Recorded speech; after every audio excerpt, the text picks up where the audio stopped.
Did you tell them that once this same article in Deadspin came out, weeks later you wrote a lengthy apology to me in an email? Did you tell the folks that? You bitch. Did you tell them? You fat piece of shit. Okay, so yesterday I made a video about Stephen A. Smith going live on First Take and calling Jason Whitlock a fat bastard on the air.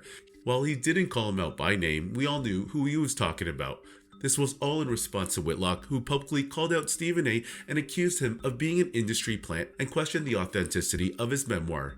I don't know about the first part about being an industry plant, but Jason actually brought up an interesting point that can't be ignored. Stephen A., while on NBA Countdown last year, had his senior college basketball stats posted up alongside Jalen Rose and JJ Redick's stats, and you could see in this segment that they were clowning Stephen A. for his measly 1.5 points he averaged in 1990.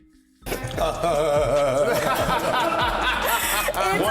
starting lineup from tonight. Well, they're not telling us I only played one game because I cracked my kneecap in half, but that's neither here nor there. That is neither here nor there. But I guess 1.5 is still better than the 1.4 points per game Skip Bayless averaged in JV. In any event, did you notice what Stephen A. Smith said at the end? He stated that he got injured and only played one game, and this is what Jason Whitlock called him out for, because you can't average 1.5 points in a single game. And then months later, after the NBA Countdown airing, Stephen A. went on his own podcast and kind of changed the tune about his senior year of college basketball. It went from playing one game and averaging 0 points to then playing 0 games and averaging 0 points. On top of that, after reading Stephen A.'s memoir, Straight Shooter, Jason Whitlock also had issues with Stephen A. saying that he received a full scholarship at Winston-Salem State after he made 17 consecutive shots in a scrimmage game. Stephen A. Smith, if you go read his memoir and listen to the stories he tells about getting a basketball scholarship to Winston-Salem State, it's so mind-blowingly preposterous and stupid and fabricated. I'm like, holy cow. How did they let him tell these lies? Or whoever wrote it, who wrote these lies? He went down and had a scrimmage and hit 17 straight shots, and Big House Gaines gave him a scholarship on the spot. This is Division II basketball, Winston-Salem State. The school is poor. Big House Gaines has written books about how little money he had for scholarships. So after watching that clip on First Take, I was pretty much 100% sure that Stephen A. was going to address Jason Whitlock on his podcast and defend himself and his journalistic integrity. One thing I do know about people in the media is that they hold their integrity to a high standard, or at least they publicly try to do so. Anyways, listen to what Stephen A. Smith had to say about Jason Whitlock as he goes on a 3-minute rant calling him out of his name and pretty much went on to ether him. And please do not allow this to be a reflection on my character, because this is not how I act every day. But I mean it from my soul when I say this is the worst human being I've ever known. I don't know of another human being worse than Jason Whitlock. He is a piece of shit. He's the dude that's going to have a funeral and ain't going to be no pallbearers. Might be 2 people to show up. He's that dude. He is the absolute worst. And he lies. And he incriminates. And he tries to set people up to fail, to big up himself because he can't do it on his own. He had a television show. He failed. He's had opportunities one time after another. He doesn't measure up. And now he's coming at the big dog. And let me tell you something right now. I am the big dog. I ain't the only one. There's plenty. Skip Bayless, apologies to him too for bringing up Jason Whitlock's name in the same sentence as him. But we all know what time it is. Everyone knows. All the executives at all the networks, they know what a piece of shit he is. And they begged me not to do this. But even my pastor, A.R. Bernard, said, I'm not happy about it. But every now and then we got to do what we got to do. I promise you, and last to my sister Carmen, I won't do this again.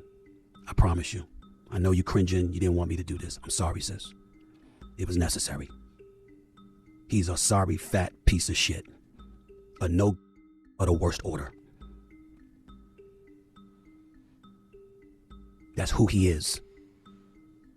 And I want to make sure everybody knows that.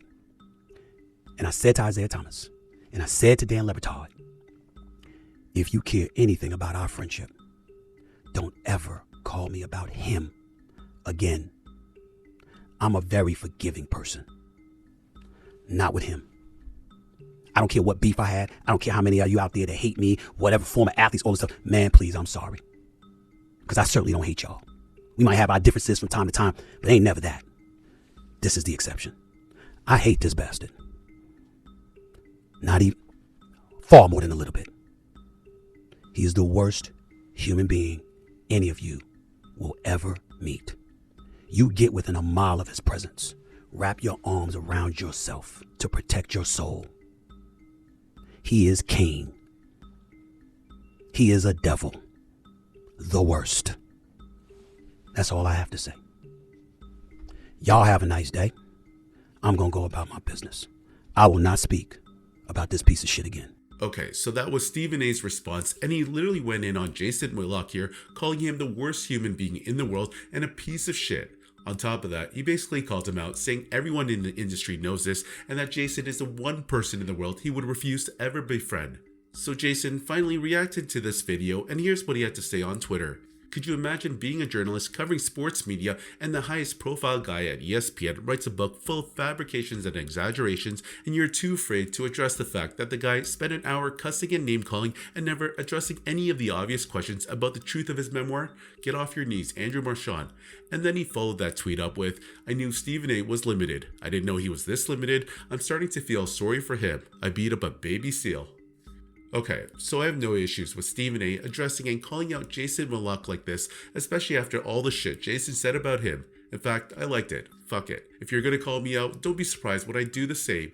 But with that said, I do agree with Jason's response here. I would have preferred to see Stephen A. Smith address some of the allegations made against his journalistic integrity, because these are some serious allegations. Like he said, you're the face of the worldwide leader in sports, but someone calls you out like this? Now, I'm not saying that one has to respond to every hater, but journalistically speaking, Jason Whitlock is a vet when it comes to journalism. He might be a piece of shit or you might hate his politics, but this is someone in your own industry calling you out like this and you don't respond to these accusations? I don't know, I would have hoped Stephen A would have done more to protect his name and reputation. Jason Whitlock has a pretty big platform with a lot of former athletes as guests, and for him to be calling out Stephen A like this is pretty wild. Now, this next part of the video, Stephen A actually goes as far as to bringing up an old article and exposing Jason Whitlock for who he is in the sports media industry and within the black community. Here's that clip. This article is an article written on Deadspin.com. The title, How Jason Whitlock is Poisoning ESPN's Black Grant Land.